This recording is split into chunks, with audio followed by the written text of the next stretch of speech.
क्या करें ऐसा कि आफ्टर एम्ब्रियो ट्रांसफर हमारा ट्रांसफर रेट अच्छा हो, सक्सेसफुल हो और हमको प्रेगनेंसी हो।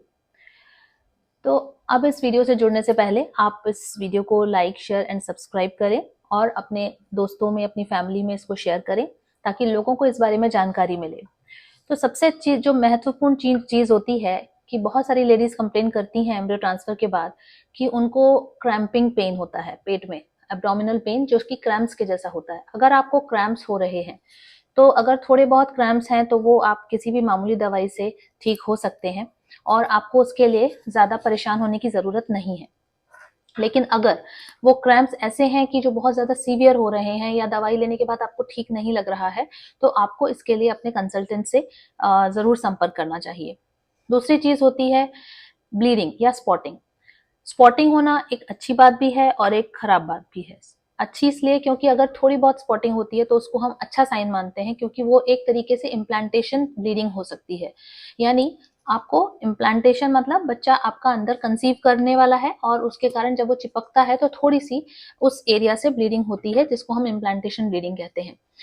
खराब इसलिए क्योंकि अगर ब्लीडिंग कम है तो ठीक है, लेकिन अगर ब्लीडिंग बढ़ गई है और मेडिसिन वगैरह से उस पर असर नहीं पड़ रहा है तो ये एक थ्रेटेंड अबॉर्शन का साइन भी हो सकता है या आप कंसीव नहीं किए हैं इसका साइन भी हो सकता है।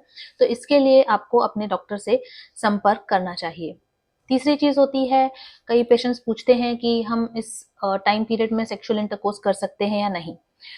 तो वैसे तो स्टडीज में सामने आया है कि सेक्सुअल इंटरकोर्स से कोई इफेक्ट नहीं आता है, आप साथ में रह सकते हैं। लेकिन अगर आप इस चीज को अवॉइड कर सकते हैं एटलीस्ट फॉर 15 डेज जब तक आपका रिजल्ट नहीं आ रहा है, तब तक अगर आप इसको अवॉइड कर सकते हैं तो ये बहुत अच्छी बात होगी। तो मैं अपने पेशेंट्स को ये सलाह देती हूँ कि अगर 15 डेज आप इसको अवॉइड करें तो ज्यादा अच्छा होगा।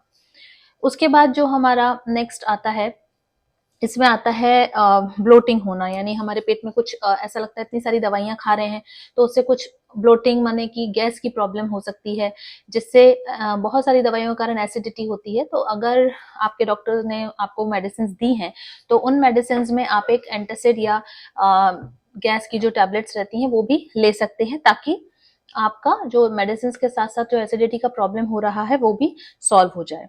इसके बाद आता है बेड रेस्ट। सबसे इंपॉर्टेंट चीज जो कि मेरे पेशेंट्स बहुत बार पूछते हैं कि क्या हमको पूरी तरीके से आराम की जरूरत पड़ेगी, क्या हमको पूरे 9 महीना लेटे रहना पड़ेगा।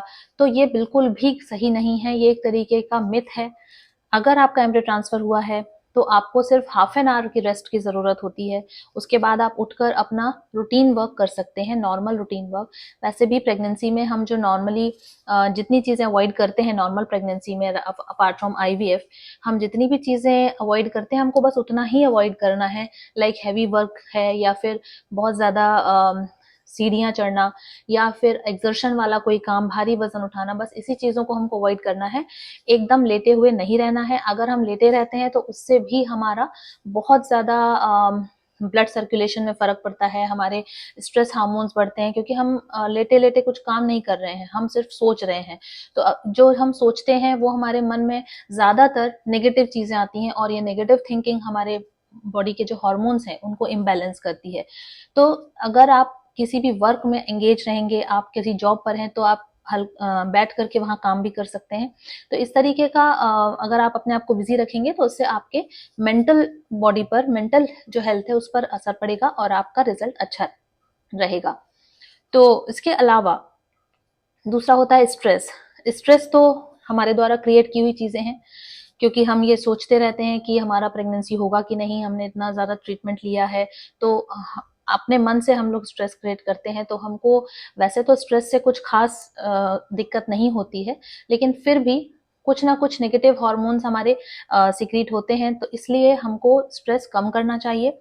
और अगर स्ट्रेस होता भी है तो उसको आप अपने किसी भी फ्रेंड से शेयर कर सकते हैं, उससे आप सपोर्ट ले सकते हैं। कोई आपके फैमिली में जितने भी लोग हैं उनसे आप सपोर्ट ले सकते हैं, कोई काउंसलर की हेल्प ले सकते हैं या फिर आप मेडिटेशन कर सकते हैं। जो सबसे अच्छी चीज है, आप योगा और मेडिटेशन में अपना मन लगा सकते हैं जिसके कारण आपका जो भी स्ट्रेस है वो सारा रिलीफ हो जाएगा।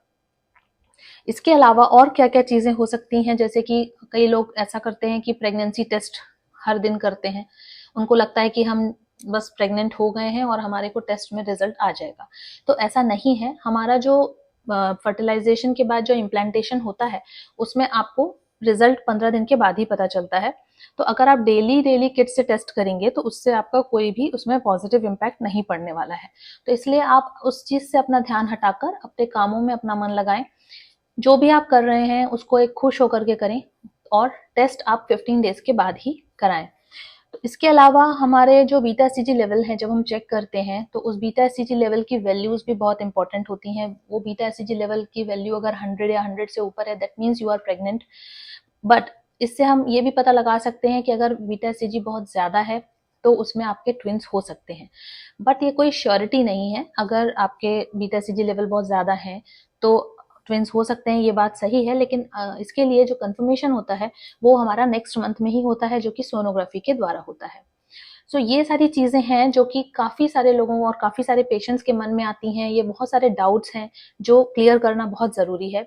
तो इन्हीं बातों के थ्रू मैं आपको ये बताना चाहती हूँ कि आप जो भी पेशेंट्स आईवीएफ करा रहे हैं, एम्ब्रियो ट्रांसफर करा रहे हैं, वो इन सारी चीजों का ध्यान रखें और इस वीडियो को लाइक शेयर सब्सक्राइब करें और अपने जितने भी रिलेटिव्स हैं, फ्रेंड्स हैं, उनको शेयर करें ताकि ये जानकारी आगे भी बढ़ सके और उनको भी इस तरीके की कोई प्रॉब्लम ना हो। धन्यवाद।